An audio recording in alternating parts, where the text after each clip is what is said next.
नमस्कार।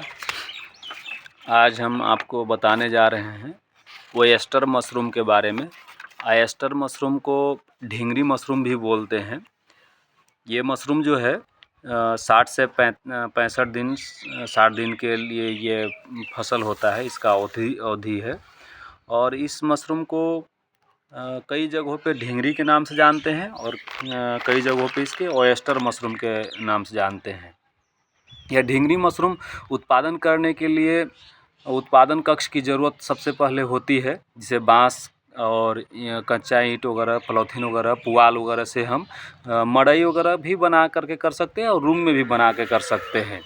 इनका उत्पादन कक्षों में खिड़की तथा दरवाज़ा का जिसे जाली बना करके उसमें हम लोग लगाते हैं। और ये खिड़की दरवाज़ा होना भी चाहिए और किसी भी आकार के बनाया जा सकता है। इसके लिए कोई इस तरह का नहीं है कि इस तरह से होना चाहिए। और लेकिन इतना ध्यान रखना है कि हवा जो है इसमें आते जाते रहना चाहिए, प्रवेश होना चाहिए और खिड़की थोड़ा सा बड़ा होना चाहिए, दरवाज़ा बड़ा होना चाहिए ताकि हवा को आ सकता है। कि जो ढींगरी का उत्पादन साधारणतः जैसे किसी भी प्रकार के फसल का जो अवशिष्ट होता है उससे हम लोग करते हैं। धान का पुआल हो गया, जो धान से अवशिष्ट निकलता है, गेहूं का हो गया या राई का हो गया, इस तरह से कुछ भी हो गया, उसका छोटा छोटा टुकड़ा में 2-3 सेंटीमीटर का जो टुकड़ा हो सकता है उसको काट करके और हम लोग जो उसको बनाते हैं, यानी कि वेस्ट जो हो गया किसानों के खेतों से, वैसे अवशिष्ट पदार्थों का हम लोग इसका उपयोग करते हैं।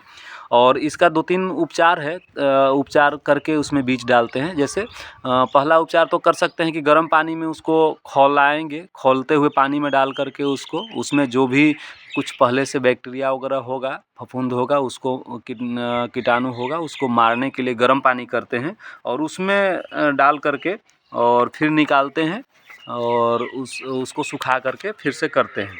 और दूसरा एक विधि है कि जैसे चूना से करते हैं। उस पानी में जो देख रहे होंगे अभी, ये ड्रम है, इस ड्रम में जैसे पानी डाल दिए, पानी में चूना डाल दिए, चूना मिला करके, और जो सामने देख रहे हैं ये रेड बैग में जो बोरा में भूसा कसा हुआ है, वो अभी स्टरलाइज नहीं किया गया है, उसी के लिए हम लोग कर रहे हैं।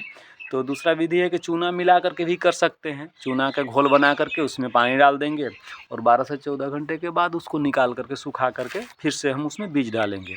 और तीसरी बात है कि ये रासायनिक विधि से करते हैं। जैसे एक फॉर्मिन केमिकल है और एक उसको बवेस्टिंग बोलते हैं। तो बवेस्टिंग और फॉर्मिन के माध्यम से भी हम स्टरलाइज करते हैं।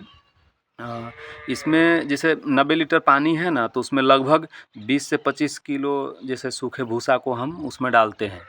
तो उसमें 90 लीटर पानी में उसके लिए मिलाने के लिए हम एक विधि बताते हैं। जैसे बाल्टी में 10 लीटर अगर पानी लेंगे तो 7.5 ग्राम जो बवेस्टिंग और फॉर्मलिन 125 ml का घोल बना करके और ये भूसा वाला जो ड्राम है उसके ऊपर हम डाल देंगे। और इस ड्राम का पॉलीथीन में जो है ये थोड़ा सा चला देंगे और डालने के बाद जो है भूसा डाल करके और हम ऊपर से बोरा या कोई चीज़ उस तरह से पैक कर देंगे जिससे कि उसका गंध बाहर नहीं आएगा। और 12 से 14 घंटे के लिए जो है हम उसको रखेंगे वहाँ पे। और उसके बाद ये जो है सुबह में निकाल करके उसको हम पानी को बाहर निकाल देंगे और फिर सुखाएंगे भूसा को। जैसे अभी हम आप देख रहे होंगे कि इधर में हम सुखा दिए हैं। तो इस तरह से स्टरलाइज पहले भूसा होता है। भूसा को स्टरलाइज करने के बाद जो है वो बीज को जो है हम मिलाते हैं। जो भी आप देख रहे होंगे इसको स्पॉन बोलते हैं। जैसे देखिए ये स्पॉन है, तो बीज को हम पहले मिलाते हैं और बीज को मिलाने के लिए जो है वो